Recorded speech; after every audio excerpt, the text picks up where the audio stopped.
Hi guys, welcome back to our channel విచిత్ర సోదరులు vlogs. And ఈ వీకెండ్ అయితే మనం బద్రీనాథ్ టెంపుల్కి వెళ్తున్నాం. సో బద్రీనాథ్ టెంపుల్ అంటే ఉత్తరాఖండ్ లో ఉన్న టెంపుల్ అయితే కాదు, మనకు హైదరాబాద్ దగ్గరలో సిద్దిపేట జిల్లా బండమైలరం గ్రామంలో అయితే ఈ టెంపుల్ ని రీసెంట్ గా నిర్మించారనమాట. సో మనం అయితే ఆ టెంపుల్ దగ్గరికి వెళ్తున్నాం. సో మనం ఫస్ట్ అయితే మన ఛానల్ ఇంతవరకు సబ్స్క్రైబ్ చేసుకోండి, ఫస్ట్ సబ్స్క్రైబ్ చేసుకోండి. అండ్ అదే విధంగా ఈ వీడియో లాస్ట్ వరకు చూసి లైక్ చేయండి అండ్ మీ ఫ్రెండ్స్ కి షేర్ చేయండి. సో సోది లేకుండా let's get into the video. So ఇక మనమైతే మన హాస్టల్ నుంచి అయితే బయలుదేరిపోయినాం. ఆల్మోస్ట్ కేపీహెచ్పి నుంచి అయితే ఆల్మోస్ట్ ఒక 40 కిలోమీటర్స్ అయితే చూపిస్తుంది బద్రీనాథ్ టెంపుల్. సో మేము కేపీహెచ్పి నుంచి ప్రగతి నగర్ నుంచి ఇంకా స్ట్రైట్ వెళ్ళిపోయినాం అనమాట. సో మీరు ప్రగతి నగర్ ఎగ్జిట్ కమాన్ దాటిన తర్వాత ఒక ఆల్మోస్ట్ ఒక 35 కిలోమీటర్స్ అయితే చూపిస్తుంది. ఒక్కటే రూట్ స్ట్రైట్, అంటే మెడ్చల్ వరకు ఒకటే రూట్ అనమాట. మీరు రైట్ తిరగాల్సిన అవసరం లేదు, లెఫ్ట్ తిరగాల్సిన అవసరం లేదు. ఈ ప్రగతి నగర్ దాటిన తర్వాత రైట్ తీసుకొని మనకి దక్షిణకే బద్రీనాథ్ టెంపుల్ వచ్చేంత వరకు స్ట్రైటే అనమాట. సో మనం మెడ్చల్ దాటిన తర్వాత ఒక 8 కిలోమీటర్స్ ఆర్ 9 కిలోమీటర్స్ వెళ్ళిన తర్వాత మనకైతే లెఫ్ట్ సైడ్లో బద్రీనాథ్ టెంపుల్ అనే బోర్డు ఉంటుంది. సో అక్కడి నుంచి లెఫ్ట్ తీసుకొని ఇంకొక కిలోమీటర్ వెళ్తే కనుక మనకి టెంపుల్ అయితే ఉంటుంది గైస్. సో వెళ్దాం.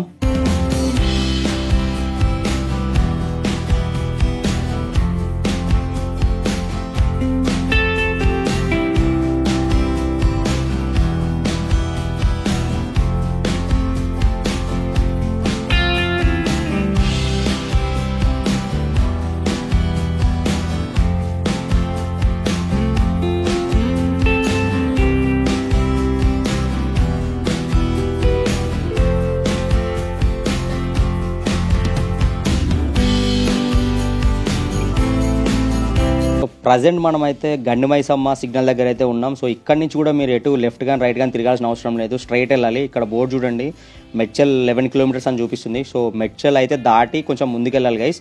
సో వెళ్దాం, నడవండి ఇక.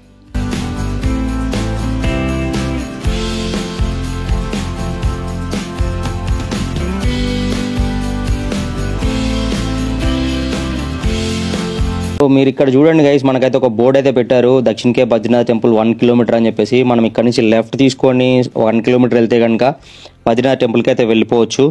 సో ఆల్మోస్ట్ అయితే రీచ్ అయిపోయాము. ఇక్కడ నుంచి వ్యూ చూడండి గైస్, ఆల్మోస్ట్ నాకైతే ఉత్తరాఖండ్లో ఉన్న బద్రీనాథ్ టెంపుల్ వైబ్ వచ్చింది.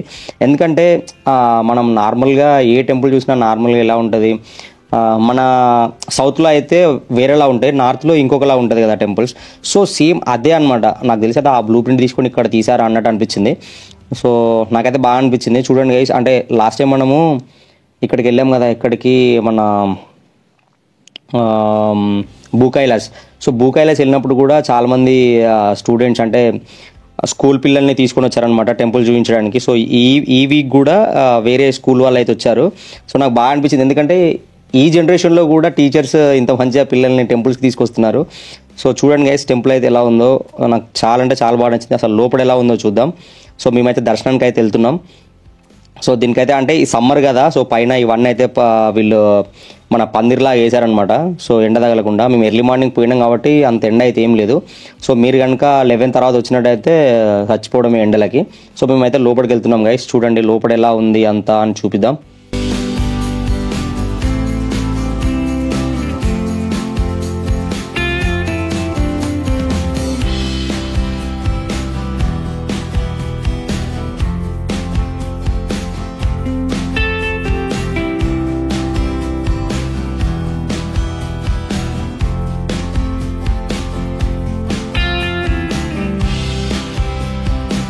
మనమైతే ఆల్మోస్ట్ లోపలికి అయితే ఎంటర్ అయిపోయాం. కానీ ఇక్కడ కెమెరాస్ అయితే ఎలో లేవు గైస్. మేమైతే టెంపుల్ వాళ్ళతో మాట్లాడి వాళ్ళ పర్మిషన్ తీసుకొని వీడియో అయితే షూట్ చేసామన్నమాట. సో వాళ్ళైతే కెమెరా యూస్ చేయట్లేదు. సో చూడండి గైస్, ఇక్కడ బద్రీనాథ్ అండ్ ఇక్కడ మన ఉత్తరాఖండ్ నుంచి తీసుకొచ్చిన జ్యోతి కూడా, అంటే అఖండ జ్యోతి కూడా ఇక్కడే ఉందన్నమాట. ఉత్తరాఖండ్ నుంచి 2 తీసుకొచ్చారు. ఒకటేమో దేవుడు ముందుంది అండ్ ఇంకొకటేమో ఆ గర్భగుడి లోపల తలుపు వెనకాల పెట్టారనమాట. అంటే మేము ఆ పంతులను అడిగాము. సో చూడండి ఇక్కడ ఒకే ఫ్రేమ్లో మనకి గణపతి, ఉద్ధవుడు, కుబేరుడు, బద్రీనాథ్ అండ్ వీళ్ళందరూ ఉన్నారు, లక్ష్మి, వీళ్ళందరూ ఉన్నారనమాట. సో ఇక్కడ చూడండి, ఇదే అఖండ జ్యోతి మన ఉత్తరాఖండ్ బద్రీనాథ్ టెంపుల్ నుంచి అయితే తీసుకొచ్చారనమాట. సో అంత దూరం వెళ్ళి అఖండ జ్యోతిని తీసుకురావడం ఇక్కడ విశేషము. సో ఎందుకంటే మనం ఎవరు కూడా ఆ ప్లేస్కి అయితే వెళ్ళడానికి అంత అంటే వాళ్ళకి టైం వీలవ్వకపోవచ్చు అండ్ అక్కడికి వెళ్ళలేకపోవచ్చు. సో మీరు కనుక ఇక్కడికి వచ్చినట్లయితే ఆ బద్రీనాథ్ని దర్శించుకోవచ్చు అండ్ అదేవిధంగా ఆఖండ జ్యోతిని కూడా చూడొచ్చు.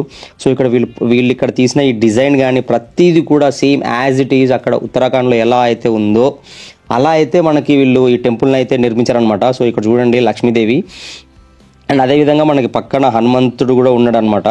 సో అక్కడ కూడా వెళ్దాం మనం. సో చూడండి గైస్, మొత్తం రాయితోటే కట్టారంట. అంటే నేను ఎంక్వైరీ చేశాను. సో ఇది చూడడానికి అంటే నాకు ఒక సెట్లా అనిపించింది, అంత టెంపుల్లా కాకుండా ఒక సెట్ వేసినట్లు అనిపించింది. సో నాకు చాలా బాగా నచ్చింది. అంటే కొత్త రకమైన టెంపుల్ అనమాట ఇది. అంటే ఇప్పుడు నార్మల్గా మన సౌత్లో టెంపుల్స్ అయితే ఎలా ఉంటాయి గైస్, ఇప్పుడు గర్భగుడి అంటే ఒక గోపురము అలా ఉంటుంది కదా. సో ఇక్కడ మాత్రం ఒకటే అనమాట. సో తక్కువ స్పేస్లో ఇంత మంచిగా నిర్మించారు. సో నాకు బాగా అనిపించింది. అండ్ అదేవిధంగా టెంపుల్ డెవలప్మెంట్ కోసం అయితే ఇక్కడైతే మనీ కలెక్ట్ చేస్తున్నారు. సో మీకు ఇష్టం ఉంటే మీరు రాయొచ్చు, లేకపోతే లేదు.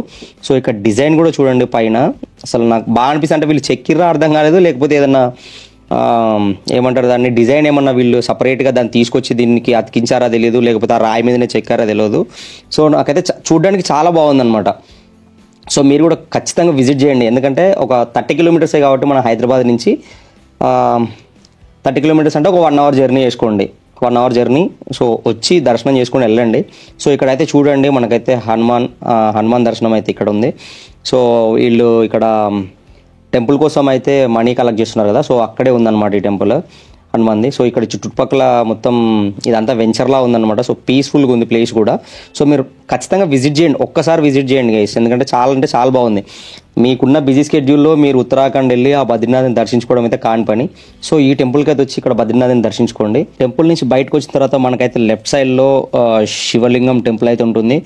సో మనం ఇక్కడ కూడా దర్శనం చేసుకొని అసలు ఈ టెంపుల్ వ్యూ ఎలా ఉంది మొత్తం అయితే కవర్ చేద్దాం ఈ వీడియోలో. సో ఇక్కడ మనకున్నది అయితే కేదార్నాథ్ శివయ్య అనమాట. సో మీరు ఇక్కడ దర్శనం చేసుకోవచ్చు. అండ్ కొబ్బరికాయలు ఏం తెచ్చినా కానీ ఇక్కడనే కొట్టిస్తున్నారు. సో లోపలికైతే ఎలా లేదు, ఈ శివుడి దగ్గరనే మనకు ఒక కొబ్బరికాయలు కొట్టిదైతే ప్రొవైడ్ చేశారు. సో మనం కొబ్బరికాయలు కూడా అక్కడే కొట్టాలన్నమాట. సో మనకి ఈ శివుడి పక్కనే గణపతి కూడా ఉన్నారు. సో ఈ టెంపుల్లో అయితే అన్ని దేవుళ్ళు అయితే ఉన్నారు గైస్. అంటే మీరు ప్రతి ఒక్కరిని దర్శించుకోవచ్చు. సో ఇక్కడ సైడ్ నుంచి చూడండి ఈ టెంపుల్ ఎంత బ్యూటిఫుల్గా ఉందో. అంటే ఈ శివుడి టెంపుల్ దగ్గర నుంచి చూసినప్పుడు ఈ టెంపుల్ అయితే యాజ్ ఇట్ ఈజ్ ఉత్తరాఖండ్లో ఎలా అయితే ఉందో ఇక్కడ కూడా అలానే ఉంది గైస్. అసలు ఉత్తరాఖండ్ మేబీ దాన్ని ఇన్స్పిరేషన్ తీసుకొని ఉత్తరాఖండ్లో ఉండే వాళ్ళు ఇక్కడ ఈ టెంపుల్ని అయితే నిర్మించారనమాట. సో నాకైతే బాగా నచ్చింది. సో ఫ్రంట్ వ్యూ చూడండి. సో వీళ్ళు ఇక్కడ ఫ్లెక్సీ పెట్టారు కదా. ఆ ఫ్లెక్సీలో ఏం రాశారంటే మనకి ఇక్కడ ఎవరెవరు ఉన్నారు అంటే బద్రీనాథ్, లక్ష్మి, ఉద్ధవుడు, గణపతి, సో వీళ్ళందరూ ఉన్నారని చెప్పేసి అక్కడ ఆ ఫ్లెక్సీలో అయితే రాశారనమాట. సో ఇక్కడ ఈ టెంపుల్ ఫ్రంట్ వ్యూ అయితే చూడండి గైస్, అదిరిపోయింది. నాకు చాలా బాగా నచ్చింది. సో చూడండి ఇక్కడ రాశారనమాట కింద శ్రీ గణేష్, ఉద్ధవుడు అండ్ అదేవిధంగా కుబేరుడు, నారదముని, బద్రీనాథ్, లక్ష్మి. సో వీళ్ళందరూ కూడా గర్భగుడిలో ఉన్నారనమాట. సో ఇక్కడ చూడండి గైస్, నాకైతే చాలా బాగా నచ్చింది. మేబీ ఇది నిర్మించి ఆల్మోస్ట్ ఒక 7 months అయితే అయ్యింది. ఇది కట్టిన ఒక 4-5 months వరకు కూడా చాలా పబ్లిక్ వచ్చారు, కానీ ఇప్పుడు అంత పబ్లిక్ అయితే లేరు. సో మీరు వెళ్ళి విజిట్ అయితే చేసుకోవచ్చు. సో ఈ వీడియో అయితే ఇంతే గైస్. ఈ వీడియో కనుక మీకు నచ్చినట్లయితే ప్లీజ్ లైక్ చేయండి అండ్ అదేవిధంగా షేర్ చేయండి. మన ఛానల్ అయితే సబ్స్క్రైబ్ చేసుకోవడం మర్చిపోకండి గైస్. బాయ్.